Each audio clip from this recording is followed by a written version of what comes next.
बिस्मिल्लाहिर्रहमानिर्रहीम। अस्सलाम वालेकुम नाज़रीन, आप देख रहे हैं जेके न्यूज नाउ। इस वक्त हम मौजूद हैं यारीगुंड काऊसा में और आपको बताने की कोशिश करूंगा कल जो है मैट्रिक के नताइज सामने है, जिसमें बच्चों ने अलग अलग कारकर्दगी दिखाई और ऐसा बच्चा हमारे साथ मौजूद है जिसने 500 में 490 मार्क्स जो है हासिल किया और 490 मार्क्स इसने लिया और साथ ही साथ इसने अपने वालिदैन का नाम रोशन किया, क्योंकि वालिदैन का अहम रोल होता है पढ़ाई में और वालिदैन ऐसा होता है कि वो नहीं चाहता कि मेरा बच्चा जो है किसी भी शोबे में पीछे हो। और आज जो है ऐसा तालिब इल्म हमारे साथ मौजूद है जिससे हम उस्ताद का भी एक अहम रोल होता है बच्चे में, क्योंकि जब उस्ताद मेहनत करता है बच्चों पे और बच्चे जो है आगे जा सकते हैं। और आपको बताने की कोशिश करूंगा 490 मार्क्स इस तालिब इल्म ने लिए और उस इलाके से वाबस्ता रखता है जो इलाका जो है बिछड़ा हुआ इलाका और जो हम पसमानदा इलाके की बात करें, अगर हम बात करें वो एक पसमानदा इलाका है जहां पर ये बच्चा जो है वाबस्ता यहाँ पर जहां का ये रहने वाला है। और काऊसा में क्या कुछ करता है वो भी हम इससे सवाल करेंगे, आखिरकार ये नैनीहाल में क्या कुछ करता है वो भी इससे हम जानने की कोशिश करेंगे। पहले आप बताइए, अपना नाम बताइए और आप कहाँ से हो। अस्सलाम वालेकुम, मेरा नाम वरदुल हिजाज है और मैं रेजिडेंट हूँ सेल बीरवा का और मैंने अपनी 10th की स्टडीज रूट्स इंटरनेशनल स्कूल से हासिल की है। आप बताइए कि अगर आप इस वक्त नैनीहाल में हो, आप क्या कुछ वजूहत रहे कि नैनीहाल में आना और इतने सारे मार्क्स लाना, क्या आप अपने इलाके में इतने सारे मार्क्स जो है ला पाएंगे? मुश्किल है मतलब लाना, क्योंकि विंटर्स में मतलब वहाँ पे बहुत सी बेसिक जो फैसिलिटीज़ है उनकी कमी होती है, जैसे कि इलेक्ट्रिसिटी। तो इसी वजह से मैंने फिर इधर ट्रांसफ़र किया और यहाँ पे फिर नैनीहाल में स्टडीज। ऊपर से मार्च सेक्शन भी था? जी हाँ, मार्च सेशन भी था, विंटर्स में पढ़ना था इसीलिए। आपने 490 मार्क्स जो है लिए, इसके पीछे किसका अहम रोल रहा कि इतने सारे मार्क्स आपने लिए और फर्क वगैरह से? सबसे पहला जो रोल रहा है वो मेरे फैमिली का रहा है और टीचर्स का भी रहा है। और फिर मैं नैनीहाल आया तो उन्होंने भी बहुत सपोर्ट किया। मतलब मैं रूट्स इंटरनेशनल में पढ़ता था तो वहाँ पे मतलब मेनली 5 सब्जेक्ट्स थे 10th ग्रेड में, तो 5 सब्जेक्ट्स हमें बहुत से टीचर्स थे, उन्होंने भी सपोर्ट किया, एकेडमिक सेशन में अच्छा सपोर्ट किया। और फिर विंटर्स में भी उन्होंने बहुत सपोर्ट किया, हमें गाइड किया, प्रीवियस ईयर के जो पेपर्स थे वो भी दिए उन्होंने। और नैनीहाल में मामू ने भी मतलब बहुत हेल्प की और बहन ने भी गाइड किया इस बारे में, क्योंकि उन्होंने दिया है 10th का एग्जाम।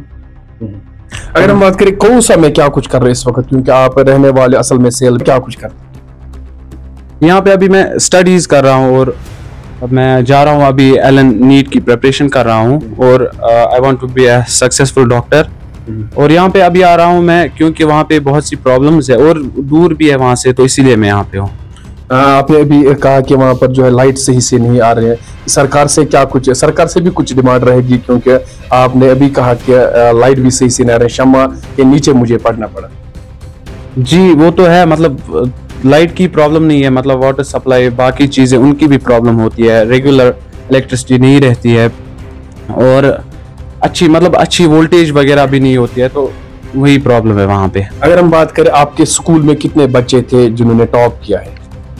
स्कूल में हमारे मतलब जो बैच था 10th का उसमें मतलब हमारे 20 स्टूडेंट्स थे और मैंने ही टॉप किया है वहाँ पे 490 मार्क्स के साथ। जो अभी वहाँ पर आपने बताया कि 20 बच्चे हैं, 20 में से आपने टॉप किया था। जी जी। और क्या कुछ मैसेज रहेगी आपकी तरफ से उन बच्चों को जो बच्चे गलत रास्ते पे इस वक्त जा रहे हैं, क्या कुछ मैसेज रहेगा? यही मैसेज रहेगी कि आप अच्छे से पढ़ो, क्योंकि अभी टाइम है मतलब पढ़ने का, फिर यही 2-3 ईयर्स होते हैं पढ़ने के लिए, इसके बाद वो टाइम जो है वो ज़ाया हो जाता है।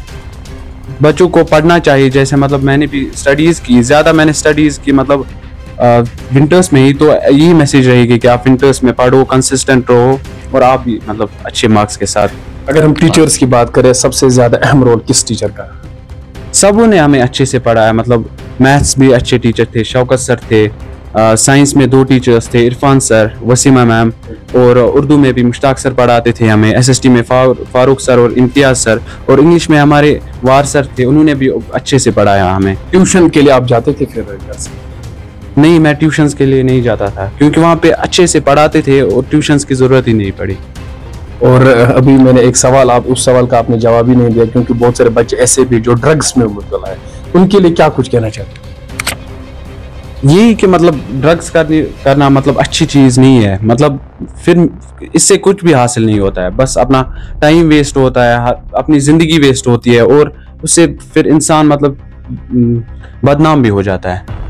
बिल्कुल। और मेरी मैसेज यही रहेगी यूथ के लिए कि आप मतलब ड्रग्स वगैरह जो है ये छोड़ो, अपनी फैमिली को टाइम दो और उससे ज़्यादा आप पढ़ाई में फोकस करो ताकि आपका फ्यूचर भी अच्छा हो।